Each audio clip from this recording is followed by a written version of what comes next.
Meanwhile, we mentioned earlier that it was funny to watch Bernie say, like, we're all Americans. We all agree that we should have $15 minimum wage and we should not allow tax cuts for, wealthy people. Well, here is another person running in the Democratic primary who's doing it all wrong. This will probably be the first and the last clip that we play of Eric Swalwell on this show. I know. But it is... he might produce a few more it's possible. Pretty good pieces of sound. His slogan, go big, be bold, do good. What could be... And to be fair... This is a joke. It's pretty bold at this point to say the real problem we have will be cured by bringing Republicans into my Democratic administration. I'm the son of 2 Republicans. I married a Hoosier from southern Indiana who grew up in Pence country. I've worked with Republicans my whole life, reaching across the dinner table and reaching across the aisle. Pause it. Even the audience that has been handpicked to come and see him speak, they're laughing at this stuff because they can't possibly believe that he's going to go where he's going. Right? They all think that, like, he's about to say, and I'll tell you, I'm surprised at how much of lunatics they are, and we should keep them very far away from government. Nope. Across the aisle. I go on Fox News just so most of my family can see me on TV.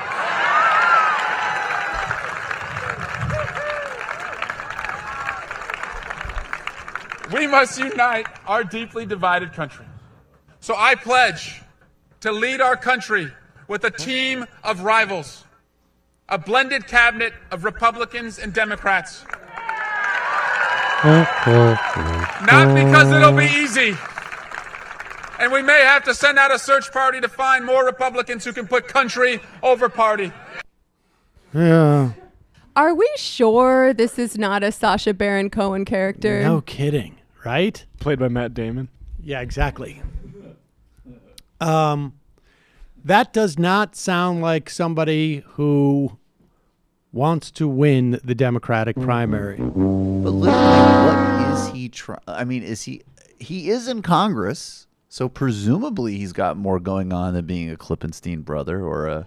What are they called again? Not Klippenstein. I always forget. Krasenstein. And by the way, I like the Krasensteins. I'm a defender of the Krasensteins. But, like, what is the play here? Like, you already have a seat in Congress, so that confers a little bit of legitimacy.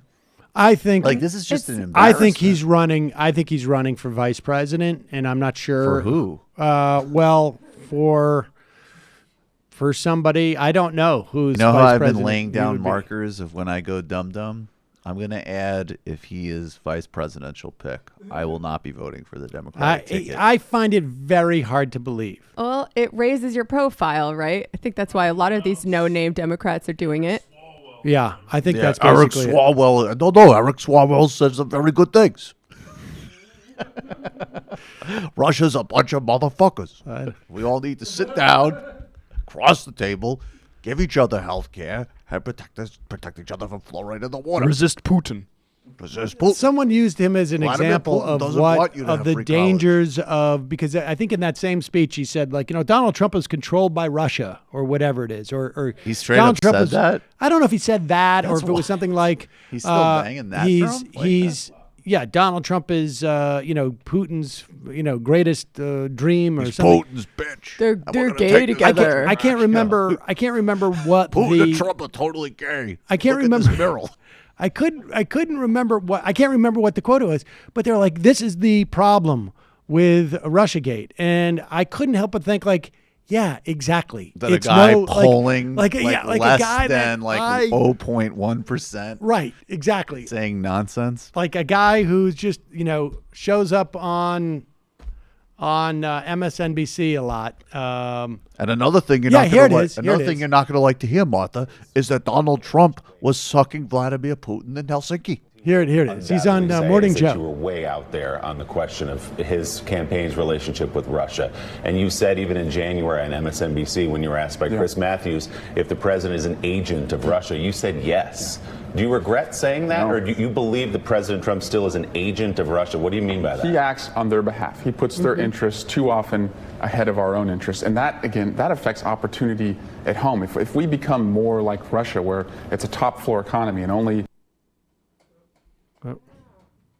orders. Taking orders from Vladimir Putin, when you say agent, what do you mean by that? Well, if he wasn't taking orders, he wouldn't take the interpreter's notes. If he wasn't taking orders, he would release the report that he said he's 100% exonerated with. And so why does he act so suspiciously with Russia in ways that he doesn't act with Theresa May or Macron or Trudeau? It just, all of my experience as a prosecutor tells me something is wrong with the way that he's acting, the way that he's lying, and that we should all be concerned about. So were you surprised then that at least in the summary from the Attorney General that Bob Mueller could not find evidence of a conspiracy? No, because as a prosecutor, I know that proving a case beyond a reasonable doubt is the highest standard. All right, we don't need to hear any more of that. I mean, he didn't say that in the that there was no evidence. He said maybe there wasn't enough to convict. But both things can be right. One is he's acting in a very strange way that doesn't make sense. Why do you take the translator's notes? Because you're talking about something so sensitive with Putin. Like, I don't want people to realize that we're doing rapprochement. I find that a little bit hard to believe, frankly. But that doesn't mean that he's an agent for Russia. But here's the other thing. It makes no difference what Eric Swalwell says on MSNBC, in my estimation. And I still contend. Like, it's just Swalwell could walk into this office without his congressional pin on, and I think we would all just be like, who's that dude? If he starts Matt Damon? Yeah, exactly. If he starts pulling at 20% on this stuff, then maybe we can worry about it. Right, exactly. Or even 10. Like, the idea that there could only be that reason for Trump acting weird and making no sense is funny to me. Well, I mean, it is weird. It is definitely weird, but it could very well be he's not an agent. He's just like, what are the chances we could still do that hotel? Yeah.